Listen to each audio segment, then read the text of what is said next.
What's going on, everybody? Welcome to Wizards Outlook. We got Cardell Dudley Jr. here, Raymond Lyons, Wilson Tarpe Jr., and Cardell is in Capital One, as you guys can see.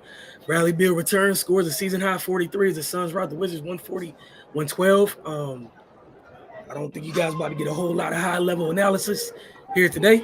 The Suns came out, they scored 42, followed by almost 40, and oh well, those guys sat down 24 in the fourth. Cardell, you want to build on your thoughts? I know for those of you guys that follow, you shared, the tribute video that Washington had for Brad and whatnot on social media. But that's it. What'd you see today, this afternoon, rather? What we seen for most of the season, no damn defense. That was apparent in the first quarter. I knew Bill was going to be motivated. Obviously coming back, first game back in DC, I knew they was going to kind of, play in a way to try to help him put on the show for the hometown fans. But you would hope that the hometown team will at least put up a better effort, because at least it's one, all-star caliber, all NBA caliber player where they know, they practiced against the guy for years. You know what I mean? And he came in and just he did what he wanted, man. That first quarter really, set the tone. I mean, again, I've been saying it all the season long. Whenever they give up a 40-point quarter, it's an L. And normally it happens later in the game. Today they ain't waste no time. They allowed it in the first the first quarter. Let's get this over with. And that's what you saw, man. He I think he had, hold on, let me look. I think he had 14, if I'm not mistaken, in the fourth. Yeah, he had 14 points in the first quarter on 6 of 9 shooting. And that just set the tone. Devin Booker had 12 on 3 or 4 shooting. That set the tone. Shooting 62% from the field and 62% from three-point range. And didn't miss a single free throw. And then you look up, they finished shooting the game 61% for the game and 44% from deep. Come on, man. And they turned it over about 17 times, man. You know what I mean? But when you allow a team to shoot like this, like, what should anyone expect, man? It's an L. You let them shoot like that, and the bad part is they were in cruise control. Let's just get this W, get up out of here. Nothing more to see here. And that's exactly how they treat the game. I understand there was no Kuz, but this happened with Kuz on the floor, so it doesn't matter. Just no defense, man. And against a high-powered team like this, who aren't the most stout, it says defensively in their own right, but they got enough guys that know how to buckle down when it's time to get you enough stops to pull out games. We already know offensively they're potent. They got 3 dudes that have average 30 or close to it throughout their career in the season, multiple seasons. 3 dudes. They can go off and get you 90 in the game, minimum, if needed. You see what I'm saying? We already know that. So control the others. They didn't do that. Nurkic, near triple-double, 18 points, 13 rebounds, 8 assists. I know y'all probably couldn't see it on TV, man. You know what I mean? Like, Gav, he had a tough night. We've been saying all season he's been fighting for his life. This was number one. He punished them, man. He punished them on the boards. All you saw was Gav getting thrown around, or he got a bang and try to hold his position. He picking up fouls, trying to rotate, help guys. And you could, at the end of his, before they benched him for good, man, my man just went to the stanchion with the basket, just put his head on it, just shook his head, man, just laid out like, yeah, bro, it's all good, man. It's over. It's okay. And they subbed him out, and that was it. And I was like, look, man, don't take it personal, bro. Don't even get frustrated. Yeah, we appreciate the effort. You show more effort consistently throughout the season than a lot of your teammates, man. But like I said, man, they run into a buzzsaw, and the scary thing is if they were really in kill mode, this thing could have easily been about 160, 170, easily. And that's saying something, man. When you got other NBA players on the outside where a team could come in here and cruise control and put 140 on you at your crib. That's pretty much it, man. And we can try to go deeper, but that's all it is. They just ain't playing no defense. And when you're dealing with a team with 3 nuclear weapons on offense, you're going to get this. Simple as that. And right before you go ahead, we get your thoughts. I was going to say, like, it looked bad on TV in terms of the banging. So if it was person. Like I felt bad. I think like by the third possession, I don't think people get Nurk is a huge dude. Some really big dude. He's 7 feet 290. Y'all have to understand, he's the one that made Jokic wait his turn for a couple seasons in Denver before they traded him. I think people forgot that. That's like Gaff is bouncy. He's big to the average person. Man, basketball, he's an average big size. He's only about 6'9". He just jumps high, but he's not bulky. He don't have a lot of girth and stuff. Nurk is 7 feet 290, man. And I know he got skill and stuff, so you might not. It looked like he's more of a perimeter-based guy with the pass and all that. No, that's a big boy, and he leaning on you. He throwing Gaff around for balls. Position underneath the basket, go get balls for positioning in the post, and they weren't looking for him. They were looking for it. If Bill wasn't going off, KD and Book and all that was taking their time. We're just gonna punish you inside because they felt they. Let's be honest. I'm pretty sure they came in saying, what resistance are the Wizards going to give us? You know what I'm saying? Right. I don't have much, man. Just another lifeless performance. Yeah, Bill made it a point to make the homecoming a successful one. Like Ardell said, man, he ain't wasting no time. He got started immediately. And when a guy with that type of offensive ability comes in with the one-track mind against a team that don't play defense, this is the result. So yeah, I think you hit the nail on the head opening up. Not going to be too much analysis here. They just came in and got curb stomped. And now everybody could go home and watch the Grammys. So yeah, it's just embarrassing, man. Like no resistance at any point on any level. Kudos to the young guys for coming in and always being prepared and being ready. That takes a lot to be able to come in these situations and still play like the game matters. Like that's, shout out to them, man. It's crazy how they're more professional than the so-called vets that we have, but here we are. But yeah, this was an ugly one. To come out and put 42 up just so calmly and effortlessly to start the game you want to talk about setting the tone. It was a nasty tone set from opening to, and I think it started with, as you said, Cardell, throwing that ball inside the Nurk. Just let you know what type of time they were on early. Player of the game. the former Wizard. Mr. Bill. But just think about it. They almost scored 40 points in 3 straight in the first 3 quarters. Right.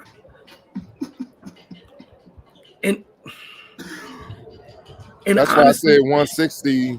If they really was in kill mode, 160, 170 was within reach. Like, it was very possible. Book and KD took 20 shots between them. They could have easily turned it up more. Right, you took the words out of my mouth. I was gonna say, Kid took 9 shots. Book took a very interested 11 awesome. Let's find the highest degree of difficulty shots to take and take them. X Factor. Nurkic, easy. Nurkic. Yeah. Easy.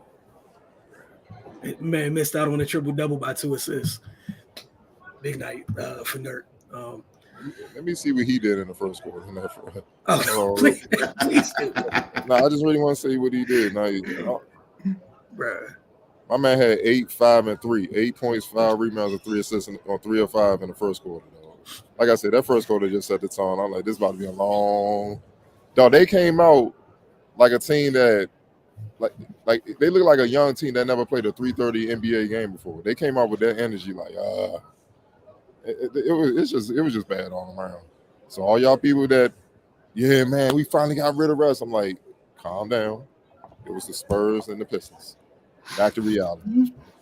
It doesn't matter who the coach is. You can go get Red Auerbach and Phil. It doesn't matter. It doesn't matter. It's the personnel, bro. No disrespect. And the stuff that's wrong isn't the stuff that you those are internal things, man. We'll get to some of these comments. All right. I'm a Bradley Beal fan. First off, I don't care if he goes to Pistons or rock with the Pistons. Cool, big Beal fan. But with that being said, I know Beal was going to score high on the Wizards. All players like to show their old teams what they're missing. It is what it is. Then he followed that up with, then you have Book and KD. Is absolutely no way we getting a W. With no cools, but you can still be competitive. Like you're an NBA player, you getting paid to play. Dudes talk about people. These players talk all this good game stuff, man. But when on the court, we don't see it. It's very few of these dudes that compete. Like I don't care if the dream team walk in here. You compete, bro. You fight, and you can leave here with your respect, bro. They can't leave here with their respect. Some players can, but as a team, no, they can't, and that's a problem with the money you being made. And people don't like to bring up the money, but that's just reality, dog. You can get some people out the crowd that will get more effort with that, and they don't even know how to play basketball. They will still try to compete and give you everything you got, man. Like, come on, man. They was getting like backdoor layups, and nobody was putting that like in the area, bro. It's like, or on fast breaks, Euro stepping, and I'm like, go for the block, glass that shit. They just give up and let them dudes just shoot the layup. I'm like, yeah, I see where this going. That's why I like first quarter was over, so I like it's gonna be a long game. So I get it as a fan, you gotta think a certain way, but when you in uniform, you supposed to think you can win any damn game. Mm-hmm. And if you don't think that way, well, suit up. Sit your ass down, go in the stands or something, man. You know how hard it is in this NBA where defense has hardly ever played to not score 30 consistently in a quarter. And here's the thing about being a defensive-minded team or just playing defense period or whatnot. You can't just flip the switch when it's time to flip the switch. That's something you got to build and build and build because there's a lot of trust involved. It's a lot of energy involved. So if your body's not acclimated to moving like that, banging, rotating, if it's not conditioned to play that way, you're not going to be able to just call it, make it on call like that in the playoffs or after All-Star break when everybody start playing serious because they trying to get seeding and get ready for ramp up for the playoffs. You're not going to be able to make that call. It's just not going to happen. You see what I'm saying? And then that's when injuries happen. And then that's where frustration comes in. And then that's when we see, all right, these teams are who we really thought they were. It's not who we thought they were. You see what I'm saying? And that's just what it is, man. You can't – that's one aspect of the game. You got to be putting in work before the season, preseason, building up, and then trying to create an identity on that end of the floor so that it can carry you throughout the season so that when the playoffs come, all right, yo, now we're going to elevate to another level so we can really go on a run.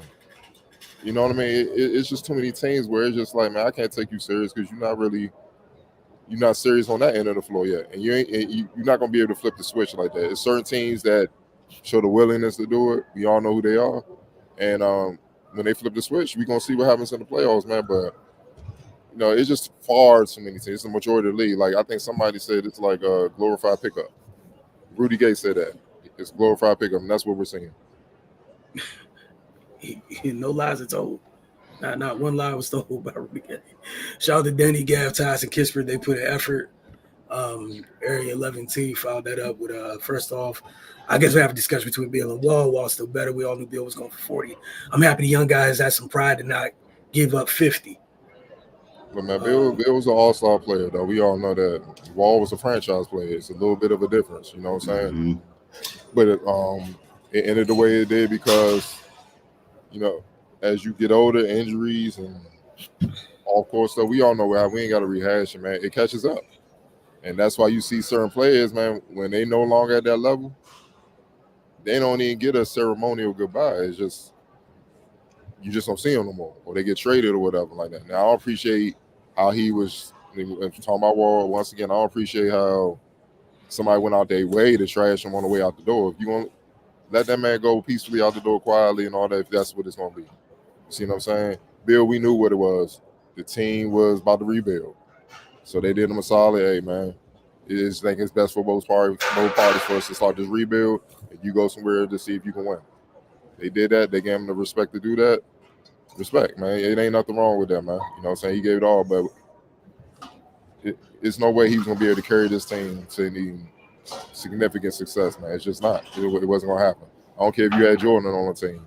They might get to the playoffs, but they're going to be about it in the first round. And then Jordan just, like he did in early years with the Bulls, it's going to be the same way. You need a lot of pieces to make it run. man. Also, shout out to Danny Gaffentires for showing up. Again, folks showing, just showing love for those who did compete on a regular basis. Also, I give Bilal as a rookie, but 0 points is sad. He got to get some moves in his arsenal. One, he only took 2 shots, 25 minutes. You also got credit. You also got to understand who he was dealing with.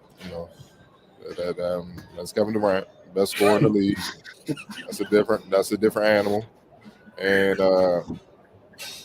again, you also got to understand when it's a 6'11" dude with like a 7'3" wingspan that can move like you in front of you, it's very tough. So he's not at the level where they could just give him the ball and clear out and he break it down. He's not there yet. So his game is slashing, transition buckets, or standing in the corner waiting for the kick out and hitting that. But Kevin was obviously he's a student of the game, so he knows that. So it was just one of a rough night. Like, look, let's be real. He had to deal with 3 of them dudes because he's also one of their best defenders out the gate. So he's rotating from Bill to Booker to KD. He ain't used to that. And then the legs are gone. He just thinking about surviving, trying to keep these dudes at bay. Meanwhile, Bill going off and all that. He probably last thing on his mind is probably about shots. I get it. It's no excuse and all that, 0.02. But my man 19, like, you got to understand who you're dealing with too. And it ain't like anybody else stepped up to really try to get him going anyway. Like, who else went off? I mean, Denny went off, but most of his was transition stuff and all that, just putting his head down. But, man, nobody really did well to the garbage minutes with the the young boys came in as usual. But, yeah, man. If this happened in year 2 or 3 moving forward, I get you. But right now, man. Bro, your first introduction to hell is what this afternoon was.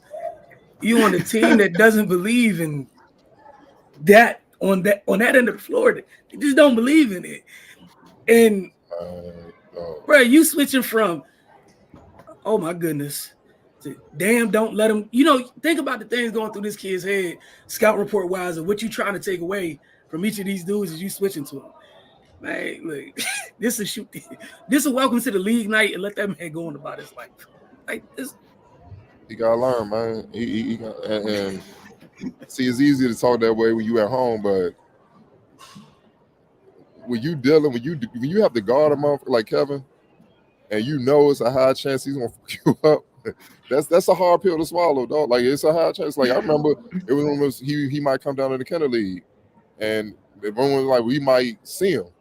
So we in the locker room. I remember our team, everybody was like, hey, yo, what we gonna do with Kevin, man, if he played, dog? Like, what's going on? Like, they was really talking. I walk in, I'm like, oh, y'all really nervous. Like, so I just did it. Look, it ain't nothing you gonna do. Just, you're gonna deal with the 50. You're gonna play sound, you deal with the 50. I was real about it. I was like, we're gonna deal with the 50, but we gonna just stay on everybody. We're gonna try to shut everybody else down, man. That it ain't nothing nobody can do about that. Don't get upset. He hit shots, just go back down, try to get on the other end, play ball, bro. But like, don't even let that get to you. It's gonna be something you ain't never faced before. But obviously he didn't play and all that. But yeah, they was talking like who, and a couple of guys like, I got him. I like that, but it's still gonna be 50. You just gotta understand what it's gonna be, dog. I'm just keeping it real, dog. A for effort, man. A for effort. That's all it could be at that point.